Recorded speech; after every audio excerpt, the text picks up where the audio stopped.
Boa tarde. Hoje é um dia muito especial. A gente vai começar a falar sobre o tema educação ambiental. Nós entendemos que essa matéria é muito cara para a sociedade, muito necessária para se discutir, né? Então, nós estamos felizes por dois motivos. Primeiro, por estarmos começando nesse tema maravilhoso. E estamos aqui com o grande professor Alexander Turra. Ele fez graduação em Ciências Biológicas na Universidade Estadual de Campinas e também mestrado e doutorado em Ecologia.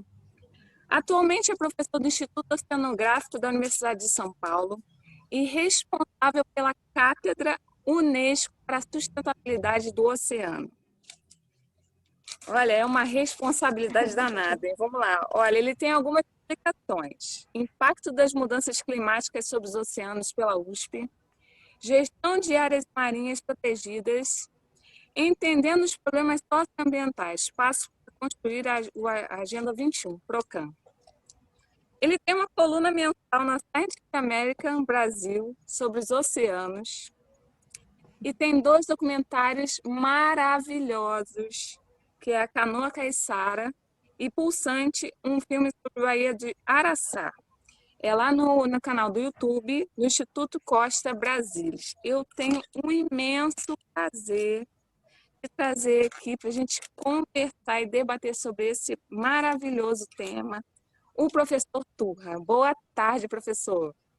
Boa tarde, Samantha. Boa tarde, Lívia. Para mim é um prazer imenso estar aqui com vocês no Cultivando Mundos para discutir educação, discutir o oceano, discutir a natureza, discutir o futuro, na verdade, né? E parabéns a vocês aí pela iniciativa, pelo canal, e espero poder contribuir com essa discussão. Ah, com certeza.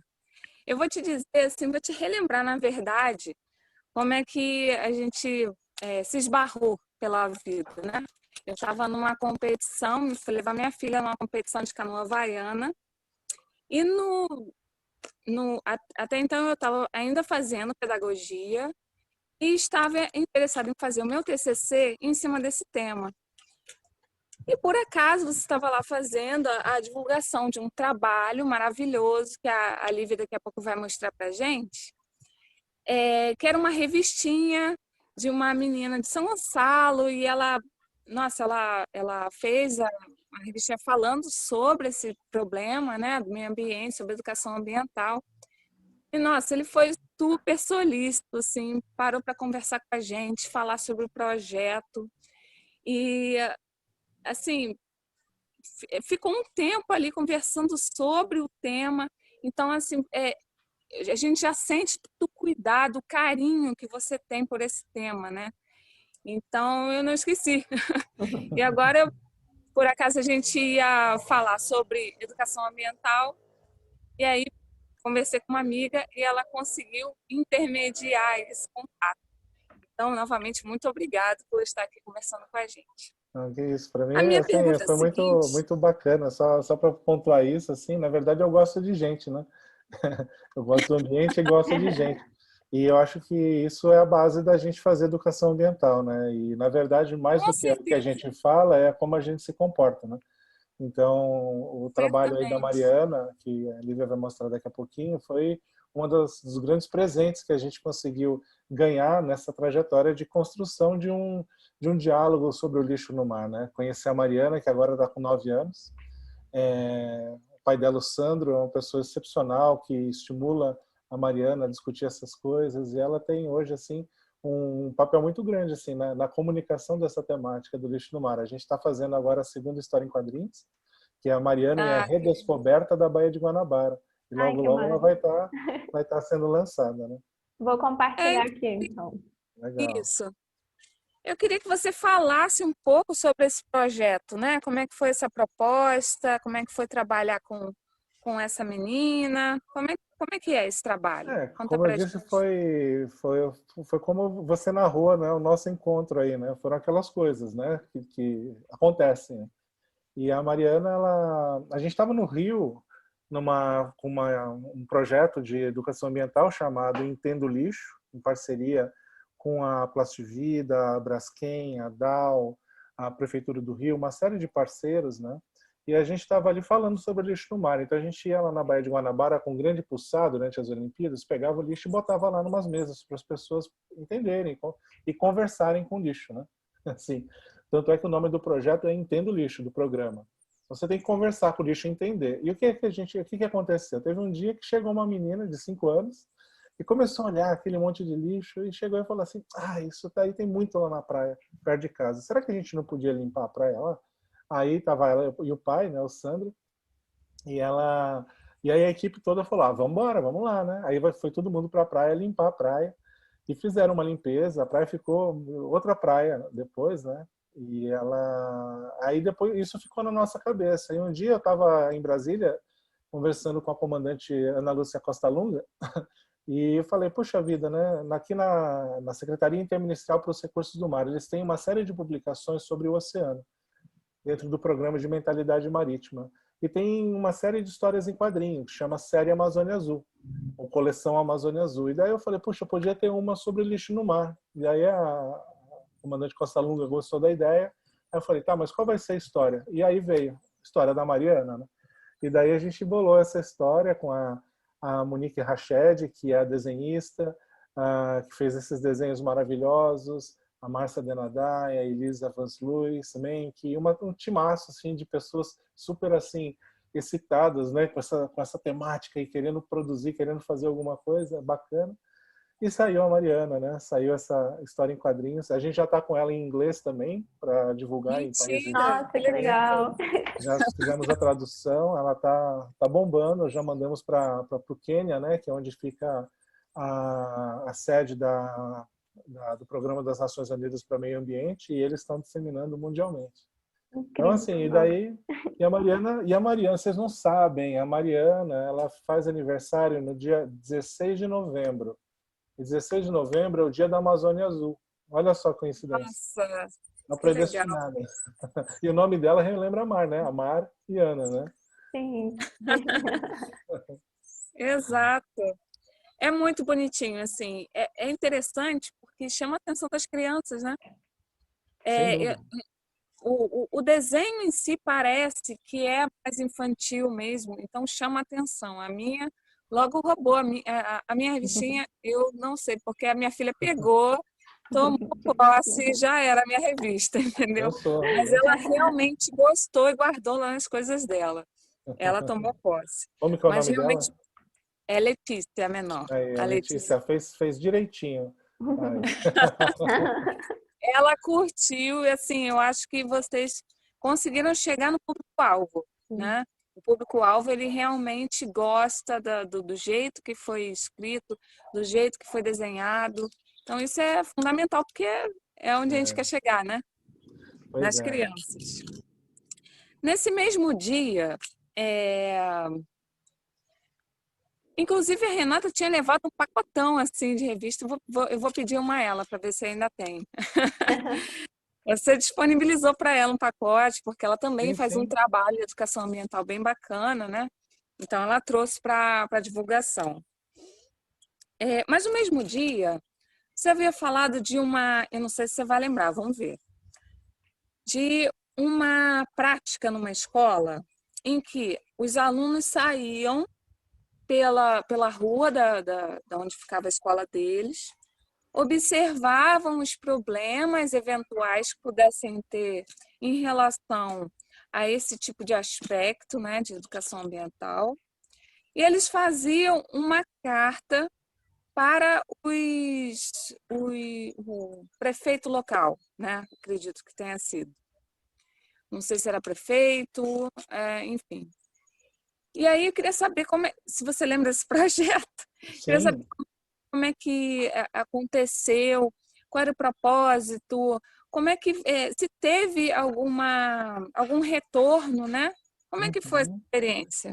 Então, na verdade, são centelhas, né? São grandes lampejos que a gente acaba conhecendo, né? Quando a gente vai dialogar com as pessoas, que são as pessoas que transformam o mundo, né? Essas pessoas são os professores. Aliás, essa semana que passou, que a gente está, hoje é dia 9, na primeira semana de setembro de 2020, a gente começou nosso primeiro curso de formação continuada de professores sobre lixo no mar, né? O curso se chama Lixo no Mar do Entendimento à Solução. E nós temos quase 100 professores da rede pública do Rio de Janeiro participando ativamente nesse curso, que é um curso à distância. E estamos na segunda semana e ele vai durar 16 semanas, até o fim do ano. Então, Nossa, assim, Interessante. essa galera é a galera, são os caras, entendeu? São as pessoas que vão transformar o mundo, que estão transformando e estão fazendo muitas vezes que as crianças, né, tenham minimamente um entendimento do que é afeto, né? Muitas vezes a precariedade é tão grande e a escola tem esse papel, embora, né, friamente falando, a gente fala assim, a escola não deveria ter esse papel, é uma ova, né? Acaba tendo e é super importante. Então, o papel do educador, ele é tremendo. E, na verdade, essa história é uma história contada por uma educadora aqui da zona norte de São Paulo. A gente estava numa oficina de uma atividade promovida pela Plastivida, com professores num CEL, que é um Centro de Educação Unificado, aqui em São Paulo, né? Que tem vários tipos de públicos, né? A gente tem desde a educação de jovens e adultos até as criancinhas, até ensino fundamental, né? E ensino médio também. E aí o que a gente tem ali? A gente tem uma conversa com os professores, eles começam a trocar. E daí uma professora relata que ela estava lá com uma situação de que a escola tinha um muro, do lado do muro era um lixão. E nossa. aí eles fizeram passeata, eles fizeram uma série de movimentações no bairro e fizeram também manifestações para o prefeito, né? Para poder então ter uma mudança. E aí houve uma transformação. O que era um local degradado deixou de ser. Então a gente fica assim, tem a clareza de que algumas coisas podem mudar, assim como a Baía de Guanabara pode mudar, assim como o mundo, né, que está sendo degradado de várias formas, ele pode mudar. Então, e assim, é uma iniciativa que surgiu de uma escola na periferia, tá certo? E que traz um exemplo de que essa transformação é possível quando você está falando de uma forma sensata sobre questões sensatas, né? E simples assim aconteceu. Isso está relatado, né? Não é bacana isso? Eu achei essa ideia maravilhosa, porque fez com que eles fossem proativos mesmo, né? Pois é. Você não escrevessem e mostrar, olha, o caminho é esse, né? Você pode ir por esse caminho que dá certo. Eu achei realmente, foi outro relato seu que eu não esqueci mais. Mas, Samantha, você sabe que na lógica do Entendo Lixo, né, que a gente está trabalhando nesse curso de professores, para os professores, a gente tem um espaço para dialogar caminhos, dialogar propostas pedagógicas, propostas metodológicas para se trazer esse diálogo para os alunos. Não de forma a deixar fechado, não, vocês vão fazer isso. De forma alguma.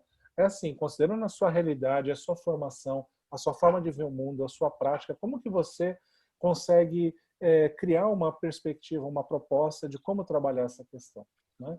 E aí os professores, eu imagino, né, a gente nunca fez esse curso antes, eu imagino que vão surgir inúmeras propostas que vão depois, obviamente, se tornar exemplos que um professor de uma outra escola em outro estado, eventualmente, pode falar, nossa, que coisa bacana, isso dá para fazer aqui. Daí a professora ou o professor vão botar em prática também, né?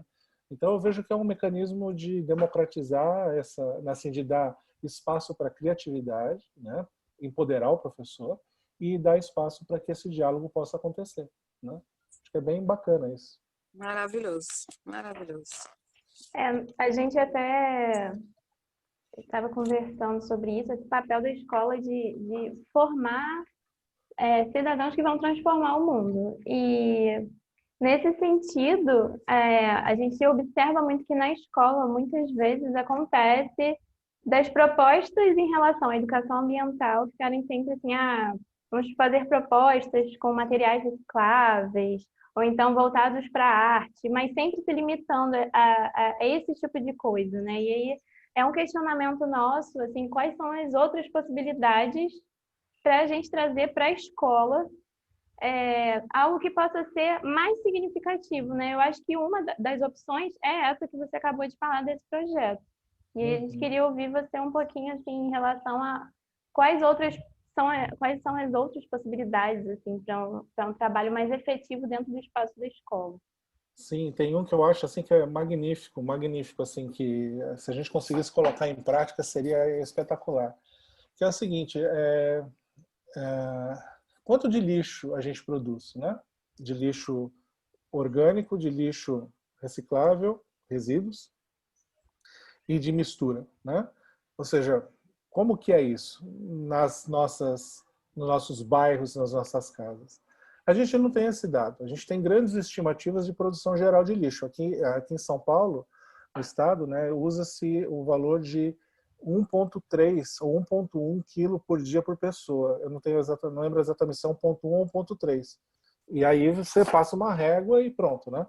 Mas não é necessariamente assim. Então, uma das coisas que a gente gostaria era de que os alunos eles tivessem a possibilidade de pesar o lixo em casa. Nossa, sim. E usar essa informação como um dado importantíssimo e inexistente para a gente entender qual é o montante, né, que a gente está falando em termos de potencial de geração de lixo. Inclusive, mostrar, por exemplo, as curvas, né? Por exemplo, a curva do lixo que vai para o aterro diminuindo e a curva do resíduo que vai para a reciclagem aumentando ao longo do tempo. Isso aí é um dado cabal que mostra a transformação que está acontecendo na sociedade, né?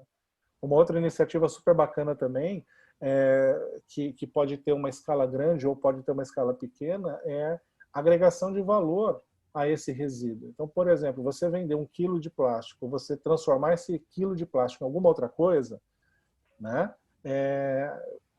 Tem uma diferença. Então, por exemplo, tem um grupo que começou um trabalho, né, de transformação do resíduo plástico em souvenir, né, em regalos, né, de presente, presentinhos. E esse grupo ele começou então a mostrar que, olha, dá para agregar valor a um plástico que é ressignificado, né? Então chama Matéria Brasil, é um grupo aí do Rio de Janeiro. A pessoa que liderou esse projeto chama Bruno Temer e eles fizeram isso em parceria com a WWF Brasil. E foi muito bacana, né? Eles faziam Cristo Redentor e agregava muito valor, né? Então você pode fazer várias coisas, né? Brindes, né, por exemplo. Então, assim, tem inúmeras possibilidades.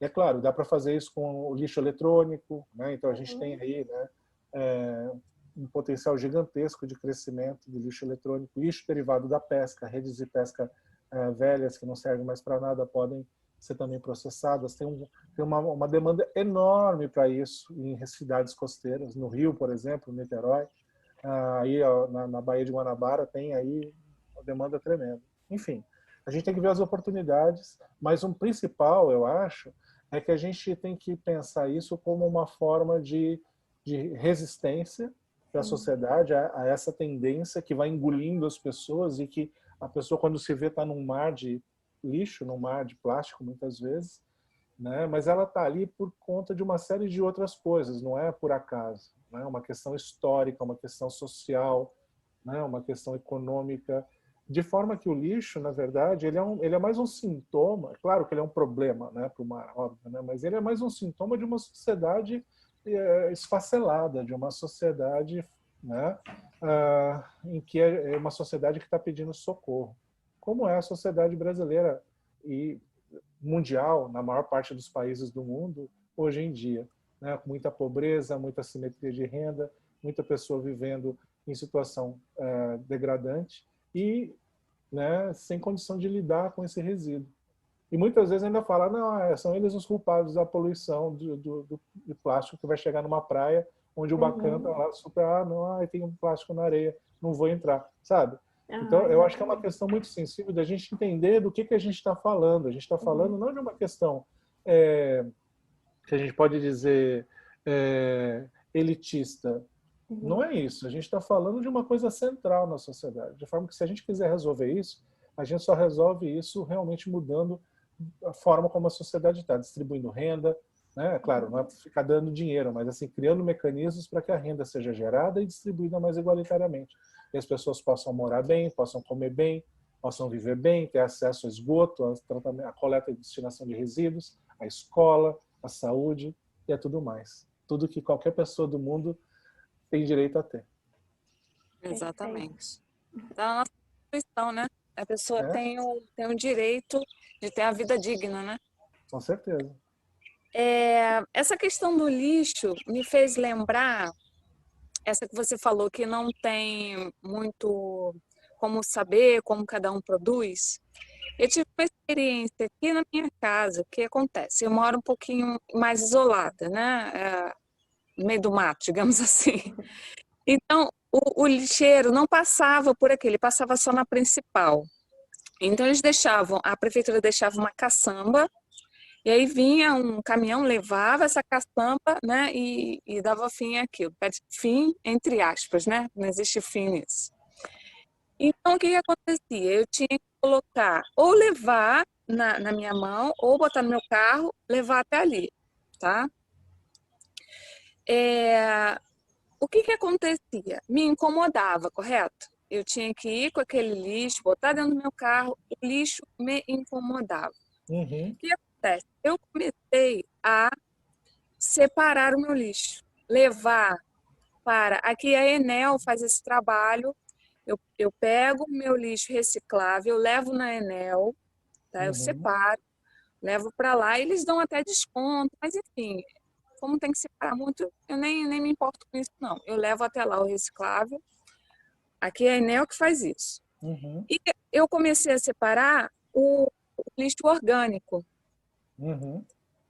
Então eu percebi que o meu lixo, assim, por cima falando, ele reduzia para 1/3 ou menos, né? Pois é. Mas por quê? Porque o lixo me incomodava. Eu comecei a pensar como é que eu poderia fazer para modificar a minha situação Uhum, incômoda. Então, o lixo precisa incomodar nesse sentido das pessoas começarem a compreender o porquê que a gente precisa se preocupar tanto com isso, é, né? pois é. Então, o que acontece? Eu reduzi, fiz toda... Agora, o lixeiro passa na minha porta, no entanto, eu continuo com essa prática aqui. Porque eu Agora que ele vê, ele não tem o que levar, né? agora eu compreendi que é necessário fazer isso. É Aham, porque, em geral, né, as pessoas na cidade, né, aquela coisa, morar em apartamento e tal, tem aquele buraquinho mágico, né? A pessoa joga saquinho de lixo ali, sumiu, Acabou. não incomoda, ele tem um buraquinho mágico que ele some da minha frente e eu não me preocupar com isso, porque não vai ficar, né? Não vai me incomodar o cheiro, não vai incomodar o vetor, né? Os bichinhos, não vai me incomodar. É um buraco mágico, ele some da minha vida. Então as pessoas não param para pensar sobre isso e não incomoda. é, pois é. Pois é. E, na verdade, perde-se o significado do negócio, né? Você não entende, né? E você acha que os olhos... Né? Aquela máxima, né?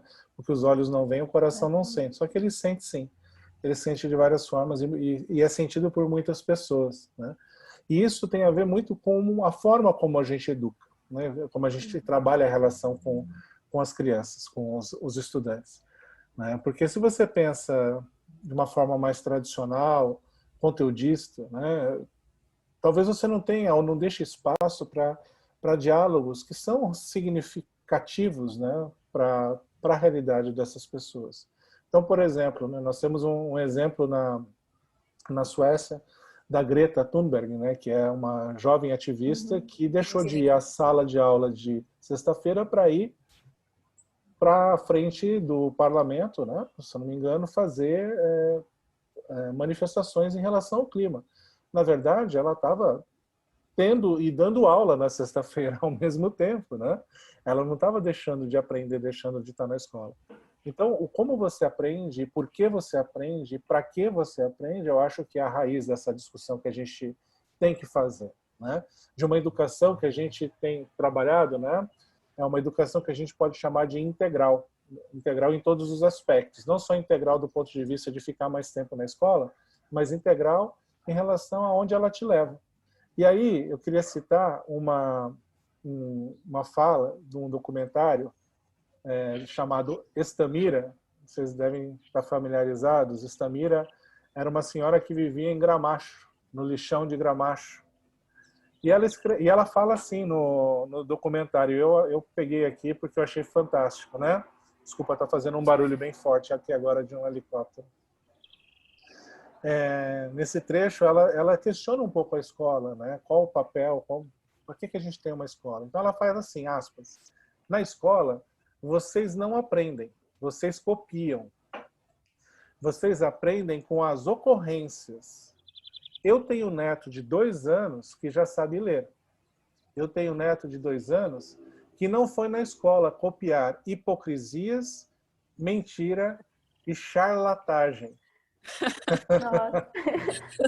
E assim, né, na verdade não é uma crítica à escola em si, ao professor em si, mas um modelo de escola, um modelo de ensino que não é um modelo que realmente faça com que a gente aprenda a se virar, aprenda, por exemplo, a votar, né? Porque, né, se a gente pensar numa alternativa à possibilidade de votar, essa alternativa é não ter o direito a votar. Eu acho que isso ninguém, por exemplo, vai concordar, né? Ou seja, a gente tem que continuar tendo direito a voto e exercendo esse direito e, principalmente, fazendo isso bem. E, para isso, a gente tem que ter uma construção, né? Tem que ter um entendimento, uma participação, que vai desde o local, como a gente estava falando, né, da escola, das crianças que viram aquele mundo de lixo do lado do muro da escola e foram mudar aquilo. E elas mudaram. Mudaram. Simplesmente mudaram. Assim como a Greta está mudando muitas coisas, assim como a Severn Suzuki, na Rio 92, mudou e deu um tapa na cara de um monte de diplomatas que estavam aqui no Rio, né? E falando, né? Vocês nos ensinam a compartilhar, mas a atitude de vocês, ela é mesquinha. Ela falando para os diplomatas, né? Uma menina de 13 anos. E é isso, né? Eu tenho uma de 15 aqui em casa, né? Que está aí querendo, né, discutir as coisas, ver as coisas, se irritando com algumas posturas, né? Que são atravessadas, são retrógradas, que são pouco inclusivas, né? Agressivas muitas vezes. Então, eu acho que é isso que a gente tem que fazer, né? Trabalhar isso, trabalhar uma postura e falar, poxa, aqui não, meu irmão, né? Assim, né? Mais ou menos isso.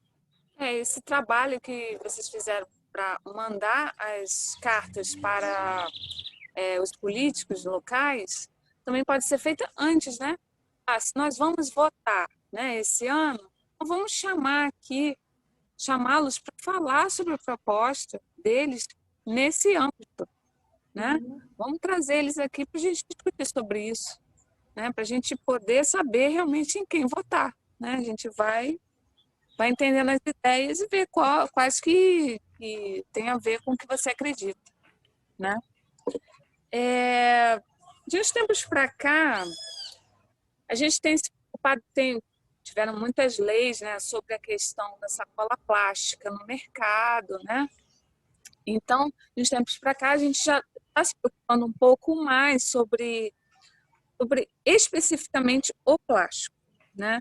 Então, eu queria saber, sei que você faz uma pesquisa sobre a biodegradação, né, no Plastic XP, não é isso o nome? Então, assim, há quantas anos essa pesquisa? O que você acha? Quais são os caminhos para amenizar essa plastificação mundial assim, que a gente está vivendo? Esse é um tema muito importante, né, que a gente tem que trabalhar e discutir com muita serenidade, né? Assim, não é uma panaceia. Assim como o plástico em si ele tem vários benefícios, ele, quando está no lugar errado, ele está causando problemas. Então, você tem que entender que uma coisa não elimina a outra, né? O fato de ele estar no ambiente significa que a gente não pode deixar ele para o ambiente. Não significa que a gente não possa se beneficiar dos benefícios que ele traz. É claro que também a gente tem que ponderar sobre uma série de questões do volume que está sendo produzido, do volume que está sendo consumido, como ele está sendo descartado. E aí, então, a gente entra numa discussão que hoje leva para o que a gente chama de economia circular, de como você trabalhar o consumo consciente e o descarte apropriado desses resíduos. E aí você tem que pensar de uma forma bastante abrangente, porque o plástico, ele tem, obviamente, ele consome recursos, consome energia, né? E tem a sua pegada, mas assim, também tem outros elementos, o alumínio, o algodão, todos eles têm as suas pegadas. Então, não necessariamente uma sacola de pano ela é tão inofensiva assim. E aí, o que a gente tem que fazer? A gente tem que ter informação para poder escolher de acordo com o nosso perfil de consumo, né? E aí, qual que é a lógica? Você entender qual que é a pegada de uma sacola de algodão, né? Para um país que não produz algodão, para um país que não tem cerrado sendo desmatado para produzir algodão, que está tendo agrotóxico infiltrando no lençol freático, né? Que não está perdendo biodiversidade, o algodão não custa nada. Para o Brasil custa, né? O Brasil custa muito, ainda mais nesse período de seca aí que a gente está tendo um avanço aí de uma área agrícola que é desnecessária no país. A gente não precisa mais desmatar 1 centímetro de mata para aumentar a produção agrícola no país, agropecuária de uma forma geral. Então, é esse tipo de discussão mais profunda que a gente precisa ter. E para isso a gente precisa ter informações. E não proselitismos do tipo, use o plástico, não use o plástico. Sim, use quando você precisar, o quanto você precisar de uma forma sábia, né? Assim como o algodão ou qualquer outro tipo de material, o próprio papel, né? Que tem a sua pegada. Consumo de água, emissão de gases, áreas plantadas, né? De redução de diversidade, tudo isso. E é muito importante a gente trazer para os alunos essa reflexão. E aí, né, a gente tem discussões que são de mais curto prazo, discussões que a gente fala assim, o que a gente faz para parar o lixo agora? E tem discussões de mais longo prazo. Por exemplo, vamos mudar a matriz energética, reduzir o uso de hidrocarbonetos, né, e poder trabalhar numa matriz diferenciada, né? E aí o que acontece? O plástico ele é normalmente feito com base em petróleo, mas pode ser feito com outros tipos de matéria-prima, como a cana, né, por exemplo. Na batata, mandioca, você pode fazer plástico dessas formas. Então, você tem alguns caminhos que vão demorar muito tempo para a gente conseguir fazer essa transição, se é que ela é uma transição apropriada. E é isso que a gente tem que discutir em relação ao que a gente ganha e ao que a gente perde de uma forma muito transparente e sensata. Infelizmente, a gente ainda não tem esses dados tão disponíveis e tão disseminados na sociedade para a gente poder discutir de forma madura isso. E aí as coisas vão mais para o lado da paixão, né? Muitas vezes Sim. sem a racionalidade. O que não é de todo ruim, mas é importante a gente casar as duas coisas. A razão com a emoção.